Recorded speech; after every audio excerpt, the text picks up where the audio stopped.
It's time for us to start talking about what women lawyers need in order to ensure they are thriving and succeeding.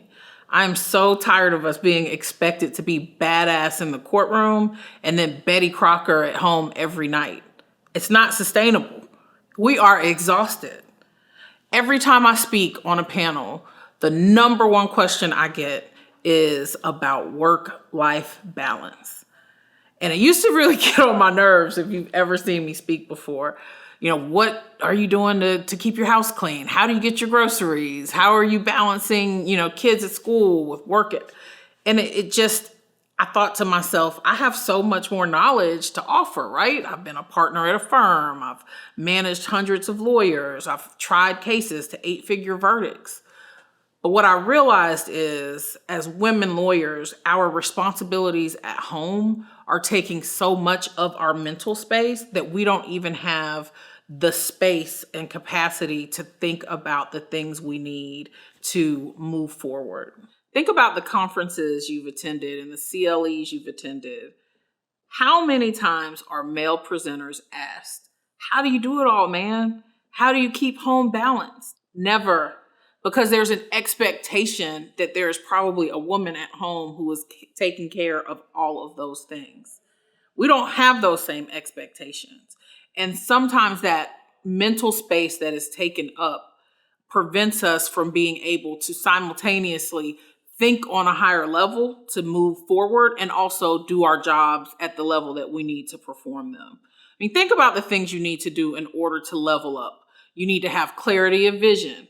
You need to be able to conceptualize what are the next steps for you. And then you need to be able to be creative in terms of branding and marketing yourself, both within your own firm and outside of it. You cannot do all of that while you are doing everything at home. The reality is, and this was really highlighted during the pandemic, women are providing support to everyone. We are the backbone of our firms. We are the backbone of our families. We are the ones our children are turning to for most of their support.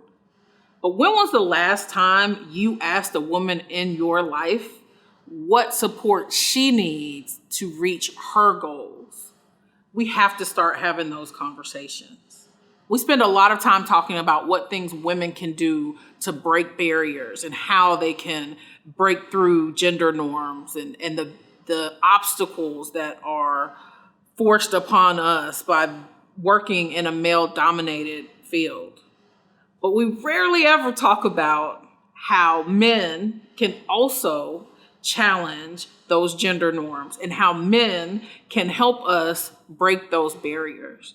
We've got to stop talking about household responsibilities as if they belong to a gender. That's a social construct, right? We made it up as a society, which means we can change it. Think about it. Do you ever see services directed towards men that relate to the household? Versus how many times are you inundated as a woman with ads from Instagram?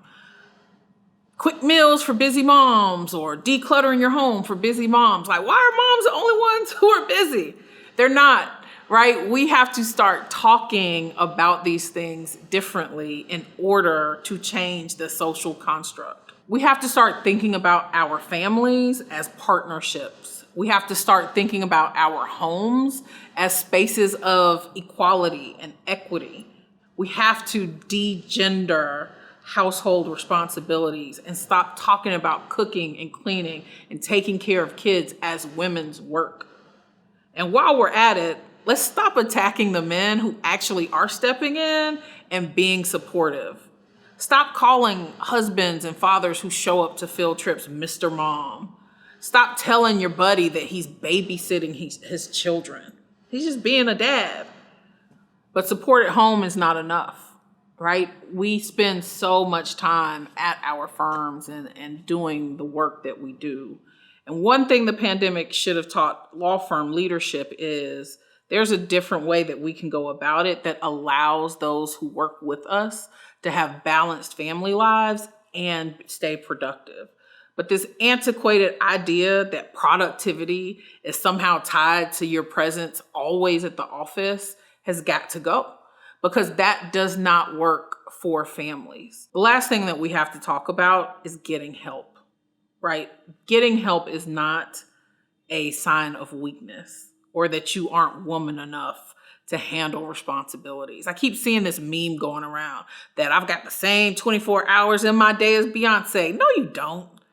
None of us have the same 24 hours in our day as Beyonce. Beyonce has like 3 nannies, a private chef, a whole team to take care of her that expand the number of hours she has to do the things that she needs to do to be the most creative artist and to be a director and a writer, right?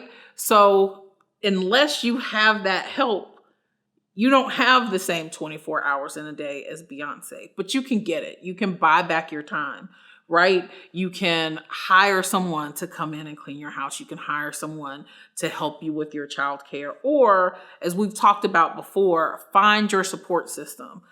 I know for me, I would not have survived this pandemic without the support of my girlfriends from law school. There is nothing wrong with having someone step into the gap for you so that you can reach the goals that you have set for yourself. Balanced families result in more productive lawyers.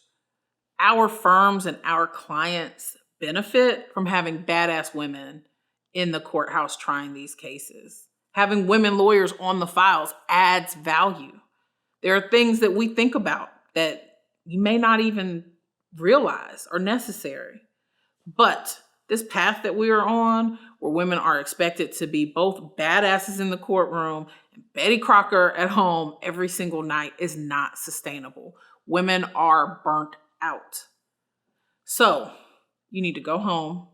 You need to go to your office. You need to ask the women in your lives, what do they need in order to be supported?